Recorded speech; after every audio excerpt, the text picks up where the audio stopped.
Yeah, we can see that, working that out. So thanks to my Detective Sergeant Tolly Rowe, he was able to secure that and got that taken care of, and he just thinks it's neat too because he got himself on TV tonight.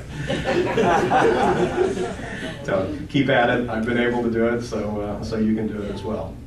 Another issue of my opponent's, he has said that he believes that serving search warrants are too dangerous for his deputies to do, and so therefore he's going to be the first person through the door on search warrants.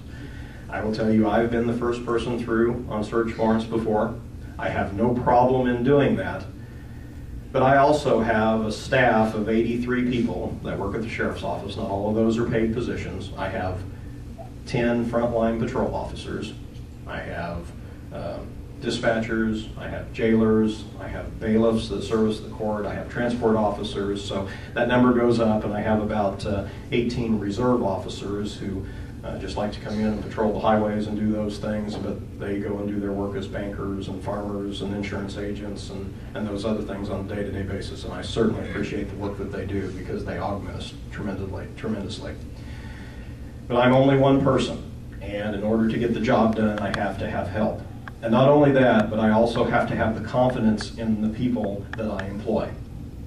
When I give somebody the authority to act on my behalf, give them the responsibility to be able to do that, I also have to give them the associated authority and the understanding that they're going to be able to do a competent job. And my deputies do a competent job. My deputies are trained. They are sufficiently trained. That's another thing that we hear. My deputies are competent to be able to go out and arrest people, and I don't always have to be there front line. Now, my opponent also said in Sunday's paper that he'd be willing to work 16 to 18 hours a day. My response to that is he probably ought to walk across the street to the courthouse and go ahead and file for divorce papers, because I can tell you if I did that day in and day out, I'd be looking for a job, or I'd be looking for a place to stay, not a job, a place to stay as well. But even more disconcerting is the fact that you can't work that many hours a day, day after day after day, and be on top of your game. You can't do that.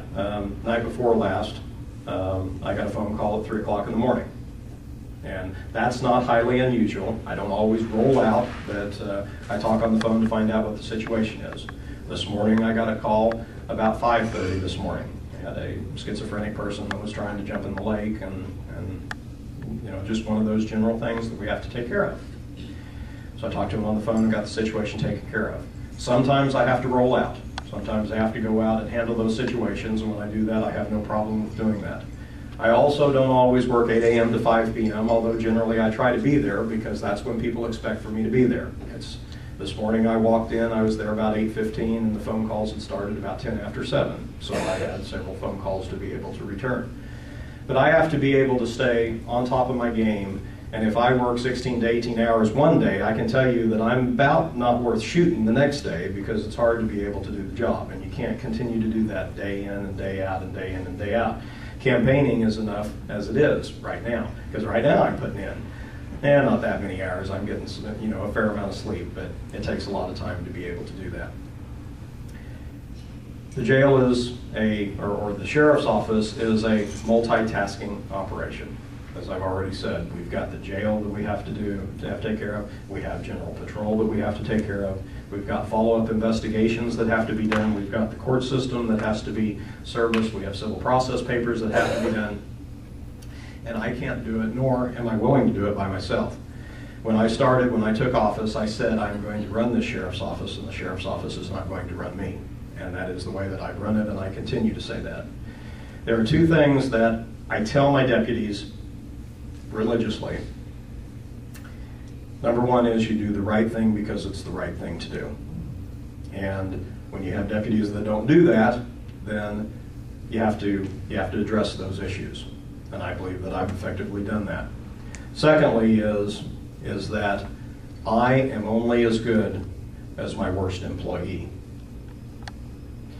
And that also transpires down to every other person that's working there. They are only as good as their worst coworker.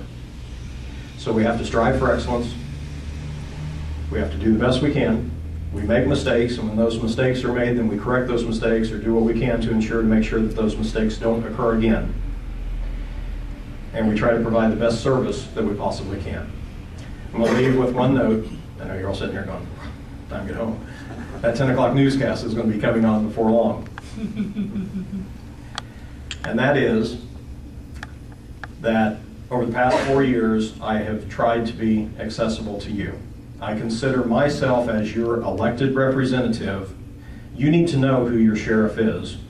Your sheriff needs to be approachable, and you need to be able to make contact with them. And I've tried to do that. I've tried to maintain an open door policy with my staff. I try to maintain an open door policy with my fellow office holders. I try to maintain an open door relationship with other agencies and other officials. I try to maintain an open door relationship with the public. Funny story real quick. Eddie Brown, who's pastor at Maplewood Church, 4 years ago when I was running, I had an opportunity to be able to come in contact with him several times. And one of those things that I was running on was open door policy. About 5 days into my new administration, I was sitting there and going through all piles of paperwork or whatever it might have been, and I got a call from the dispatcher, and they said, "There's an Eddie Brown that wants to see you." I said, "Okay, great, I'll be with him in just a second." So went up and opened the door, and I said, "Hey, Eddie, how you doing?" And he said, "I just wanted to stop by and talk with you." I said, "Come on back, not a problem." So I took him back to my office. I put a couch in my office, and I have 2 side chairs, not to sleep on necessarily, but when I take people into my office, I offer them the couch, or I offer them one of the side chairs, and I sit there. I do not go behind my desk to sit. I sit out there with you, because if you think it's important enough to come to the sheriff, then you need to be able to see me on a one-to-one basis. Bill, would you agree with that? Yeah, I'd like to say one thing.